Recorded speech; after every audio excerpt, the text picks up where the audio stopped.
Hello everyone. आज का topic है हर्ष का इतिहास में स्थान। हर्ष का महत्व इतिहास में इतना ऊंचा नहीं है जितना कि समुद्रगुप्त, चंद्रगुप्त मौर्य आदि दूसरे शासकों का है।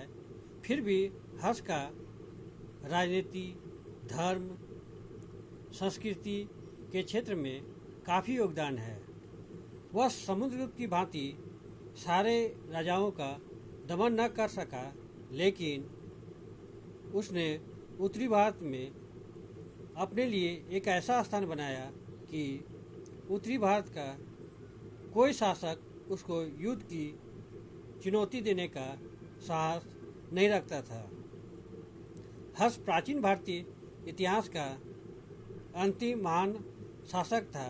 यह कहना सर्वथा अनुचित होगा, क्योंकि हर्ष के पश्चात भी उत्तरी भारत में ऐसे वंश और राजाओं ने शासन किया जिनका राज न केवल हर्ष से अधिक शक्तिशाली अपितु अधिक समय तक चलता रहा।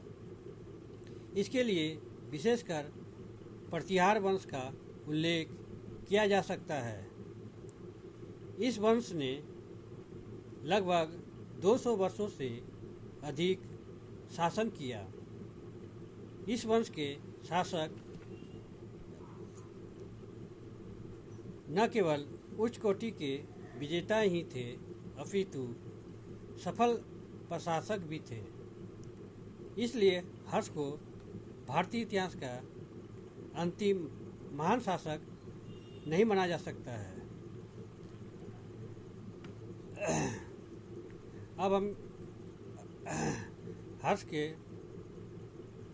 इतिहास में स्थान को विभिन्न बिंदुओं के तहत समझते हैं। पहला, हर्ष एक कूटनीतिक के रूप में। हर्ष एक महान कूटनीतिज्ञ था। इसके 3 प्रमाण उपलब्ध हैं।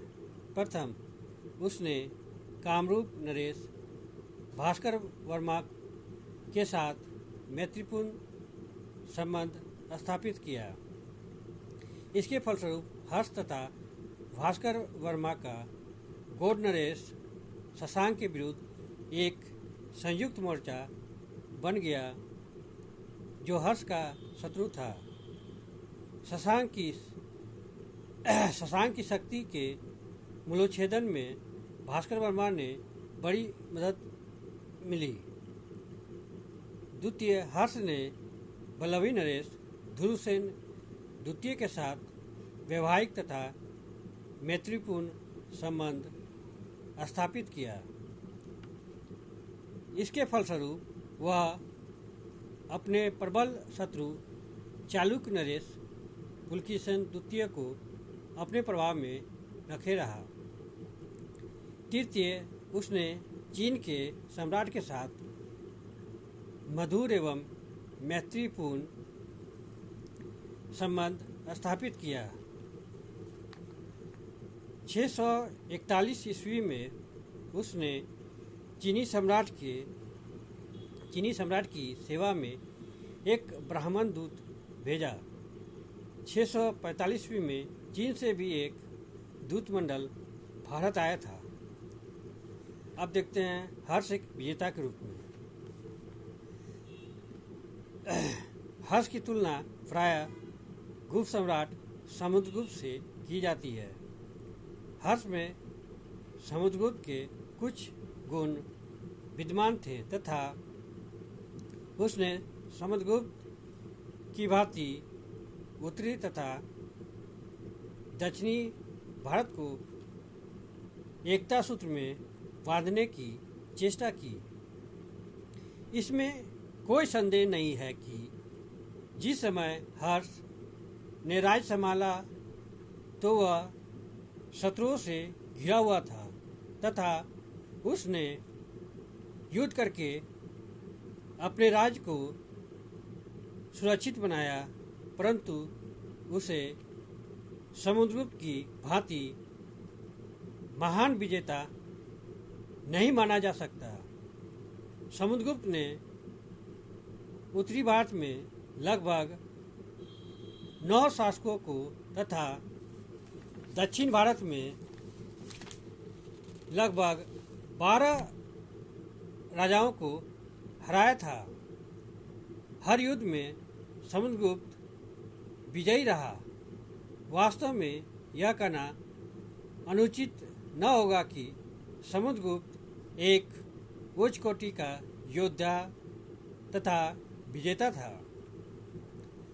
हर्ष के युद्धों में समुद्रगुप्तवादी सफलता तथा दृढ़ता का अभाव था।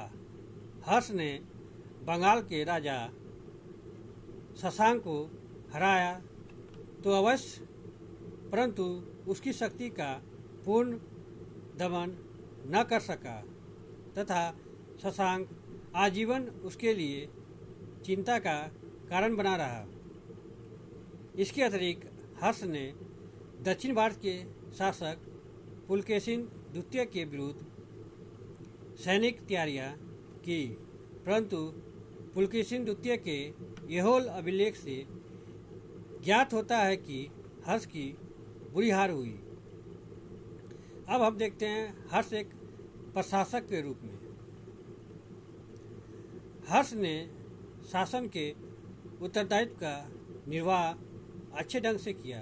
इसमें कोई संदेह नहीं कि यद्यपि हर्ष अपनी प्रजा को सुखी बनाने के लिए प्रयत्नशील रहता था, परंतु हर्ष के काम करने के लिए बहुत कम समय था। हर्ष के काल में कर थोड़े थे तथा अपराध भी अधिक नहीं थे, परंतु फिर भी जब हर्ष की काल की तुलना गुप्त काल से किया जाता है तो हर्ष की महानता फीकी पड़ जाती है।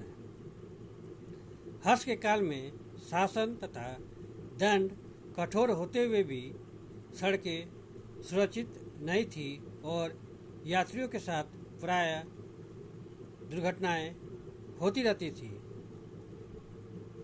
अब हम देखते हैं हर्ष की धार्मिक सहनशीलता। हर्ष के धार्मिक कार्यों में प्रायः उसकी तुलना अशोक महान से की जाती है। जिस प्रकार अशोक के काल में बौद्ध धर्म ने उन्नति की और अपनी चरम सीमा तक पहुंच गया था, उसी प्रकार हर्ष ने गुप्त काल में जिन सेन बौद्ध धर्म को फिर से जीवित कर दिया। उसकी बौद्ध धर्म की सेवाओं के कारण ही ह्वेनसांग ने उसे शिलादित्य कहा है,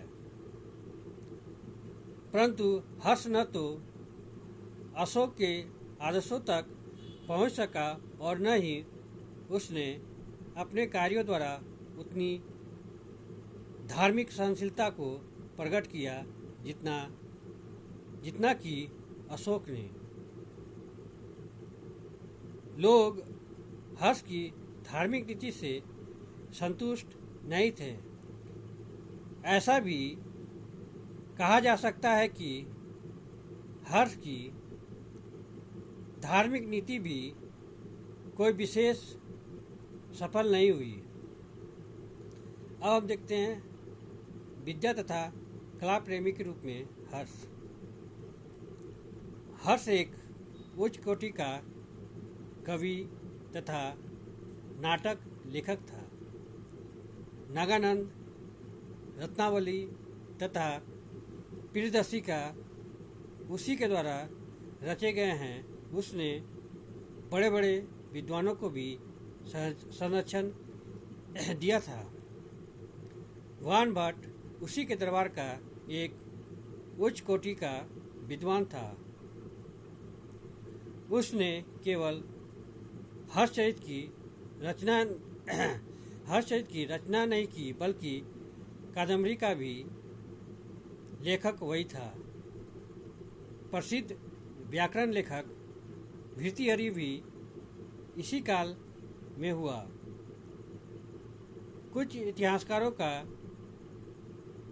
विचार है कि राज्य की कुल आय 1/4 भाग शिक्षा तथा साहित्यिक व्यक्तियों पर खर्च होता था। इन्हीं शब्दों के साथ मैं इस टॉपिक को यहीं विराम देता हूँ। अगर आप लोग को इस टॉपिक से संबंधित कोई भी प्रश्न पूछना हो तो आप कमेंट बॉक्स में जाके अपना प्रश्न पूछ सकते हैं। Thank you. जय हिंद।